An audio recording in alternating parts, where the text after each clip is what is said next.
पुरानी हवेली की डरावनी कहानी। गांव के बाहरी किनारे पर एक पुरानी उजाड़ हवेली थी, जिसे लोग भूतिया हवेली कहते थे। हवेली की दीवारें टूट फूट चुकी थीं और छत से जगह जगह झाड़ियां उगी हुई थीं। रात के समय हवेली में अजीब अजीब सी आवाजें आती, जैसे किसी के रोने, हंसने या चलने की। लोग कहते थे कि हवेली में कोई अनहोनी ताकत का वास है। गांव के बुजुर्गों का कहना था कि यह हवेली कभी ठाकुर रणवीर सिंह की थी। रणवीर सिंह बहुत ही अमीर और ताकतवर व्यक्ति थे, लेकिन उनके स्वभाव में घमंड और क्रूरता कूट कूट कर भरी थी। कहा जाता है कि एक दिन उन्होंने अपने नौकरों और काम करने वालों पर इतना अत्याचार किया कि उनमें से कुछ ने बदला लेने की ठानी। एक अंधेरी रात में हवेली में भयंकर आग लगी, जिसमें ठाकुर और उनका पूरा परिवार जलकर खाक हो गया। तब से हवेली वीरान पड़ी है और वहां जाने की किसी की हिम्मत नहीं होती। एक दिन गांव में एक युवक अर्जुन आया। अर्जुन शहर से आया था और उसे इन अंधविश्वासों पर बिल्कुल विश्वास नहीं था। उसने गांव वालों से हवेली की कहानियां सुनी और ठान लिया कि वह खुद इस हवेली में रात बिताएगा और सच्चाई का पता लगाएगा। गांव वाले उसे रोकने की कोशिश करते रहे, लेकिन अर्जुन ने किसी की नहीं सुनी। अर्जुन ने रात के समय एक लैंप और कुछ खाने पीने का सामान लेकर हवेली में प्रवेश किया।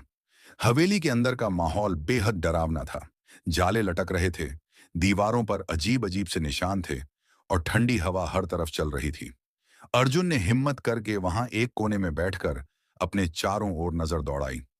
रात जैसे जैसे गहराती गई, हवेली के अंदर अजीब अजीब सी घटनाएं होने लगी। कभी किसी के कदमों की आवाज सुनाई देती, तो कभी किसी के रोने की। अचानक अर्जुन ने देखा कि एक परछाई उसकी ओर बढ़ रही है। वह डर के मारे कांपने लगा, लेकिन उसने खुद को संभाला और जोर से चिल्लाया, कौन है वहां?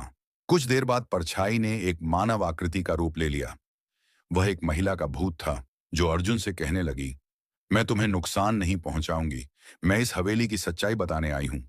महिला ने अर्जुन को बताया कि वह ठाकुर की छोटी बहन थी, जिसे ठाकुर ने संपत्ति के लालच में मार डाला था। उसकी आत्मा तब से यहां भटक रही थी। महिला ने अर्जुन से निवेदन किया कि वह उसकी आत्मा को मुक्ति दिलाने में मदद करे। अर्जुन ने पास के मंदिर के पुजारी की मदद से हवेली में पूजा अर्चना की। कुछ समय बाद हवेली से सभी अजीब घटनाएं समाप्त हो गईं। उसके बाद अर्जुन ने हवेली को साफ सुथरा करवाया और उसे एक आश्रम में बदल दिया। लोग अब वहां जाने से नहीं डरते थे। गांव वालों के दिलों से डर खत्म हो गया और हवेली का रहस्य हमेशा के लिए सुलझ गया। पुरानी हवेली की यह कहानी हमें यह सिखाती है कि डर और अंधविश्वास को दूर करने के लिए साहस और समझदारी की जरूरत होती है। इसी तरह की हॉरर कहानी देखने के लिए हमारा चैनल सब्सक्राइब करें। ओरिजिनल घोस्ट दो। धन्यवाद।